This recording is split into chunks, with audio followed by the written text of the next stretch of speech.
Open the app. Confirm that the Bluetooth is connected. Click on Settings. Click on the locking function. Turn on the locking function. Click on the Set. Select a password method. Demonstrate the digital code lock first. Click Done after setting the password. Turn on the locking function. Press the power button once to trigger the password input interface. Press the up and down keys to select numbers. Press the custom key to confirm the number. The vehicle will start automatically after the correct password is entered. Demonstrate the pattern code lock. Set a password.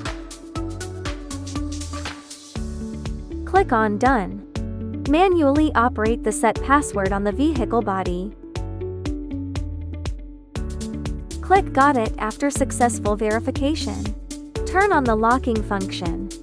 Press the power button once to trigger the password input interface. Enter the password to confirm that the settings have taken effect.